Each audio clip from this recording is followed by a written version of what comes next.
네, 반갑습니다. 2021년 10월 22일 금요일 날마다 주님과 하나님 말씀 보겠습니다.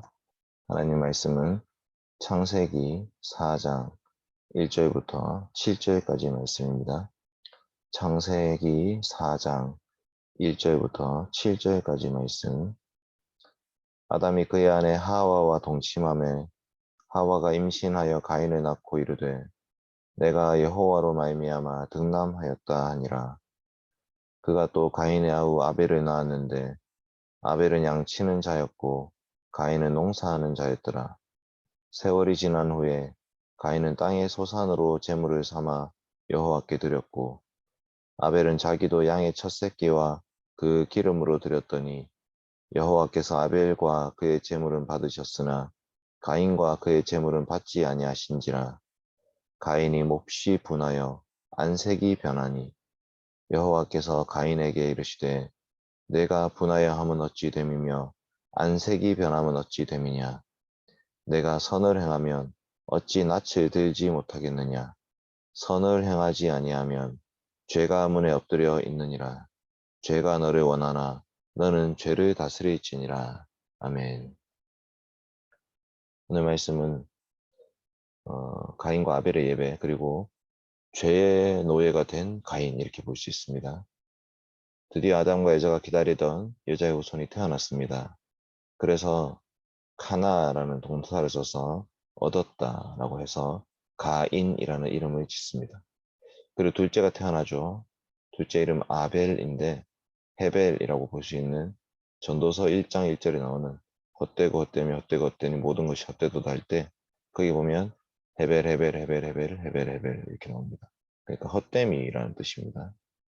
이 두 사람이 이제 자라는데 농부와 목자로 자랍니다. 하나님께서 땅을 경작하게 하셨죠. 그 다음에 동물, 양을 치게 하셨습니다. 이 양을 친다는 것은 단지 양을 제사 제물로만 바치는 것이 아니라 양 고기도 먹고 양 털을 옷을 만들어 입기도 하고, 그러니까 처음부터 인간은 육식이었다고 볼 수 있습니다. 어쨌든 그래서 가인은 농사를 열심히 지었습니다. 아벨은 양을 키웠습니다.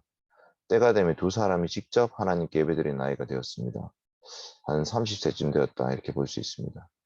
그럼 그때까지는 어떻게 예배드렸냐? 아담의 예배를 보고 자랐다고 볼 수 있겠죠. 아담을 통해서 예배를 드렸습니다. 자, 이제 이 둘이 제사장이 되어서 아버지께 배운 대로 제사 제물을 가지고 옵니다. 가인은 땅에서 키운 그 곡식들을 가지고 오고 아벨은 양의 첫 새끼와 기름을 가지고 왔습니다.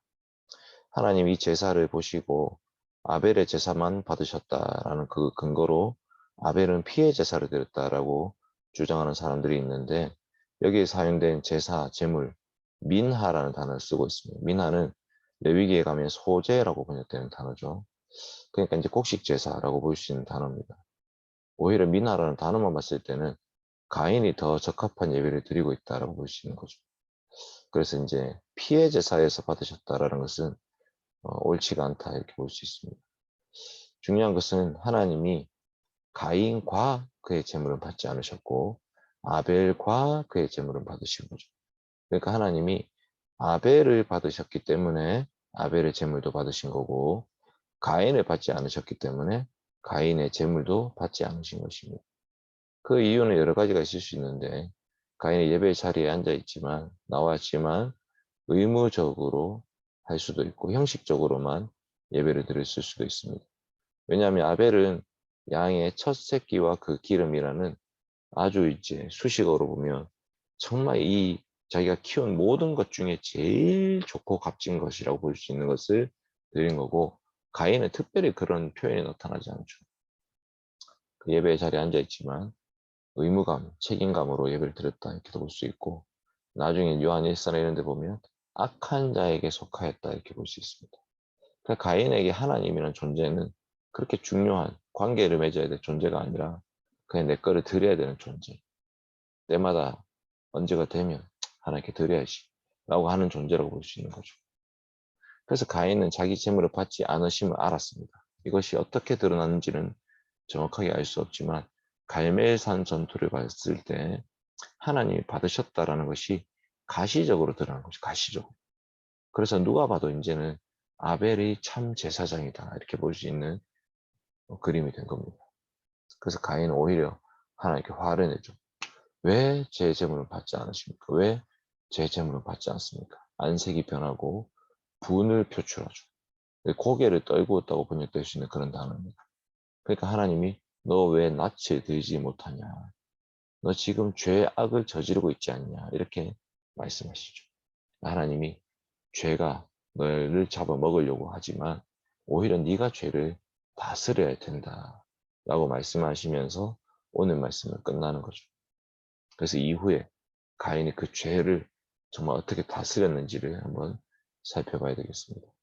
오늘 하루 우리가 살면서 하나님께 예배를 드립니다. 그런데 우리도 의무감과 책임감으로 예배를 드릴 때가 많습니다. 심지어 이 큐티를 하는 것도, 기도를 하는 것도 의무감과 책임감으로 할 때가 많고 하나님과의 관계성은 상관이 없을 때가 많은데 이 시간 함께 기도했으면 좋겠습니다. 하나님, 오늘 하루 살아가는 모든 것이 하나님의 은혜입니다. 하나님이 주셨고 하나님이 거두게 하셨고 하나님께 영광을 올려드리고 저에게 오직 하나님만 고백되게 해주십시오. 그리고 자기가 자기보다 못하다고 생각했던 그 사람이 더 뛰어나고 더 하나님께 가까이 있을 때에 그 모습을 보면서 자기 자신을 살펴야 되지 그 사람을 미워해서는 안 됩니다. 오늘 하루 살아가면서 그 질투와 분노를 잘 다스릴 수 있게 해달라고 기도했으면 좋겠습니다. 기도합시다. 아버지 하나님 감사합니다. 도우시옵소서. 말씀 가운데 나아갑니다. 가인과 아벨의 예배와 제사를 보면서 지금 이 시대 우리의 예배와 제사를 살피게 됩니다. 주님 참으로 부끄럽습니다.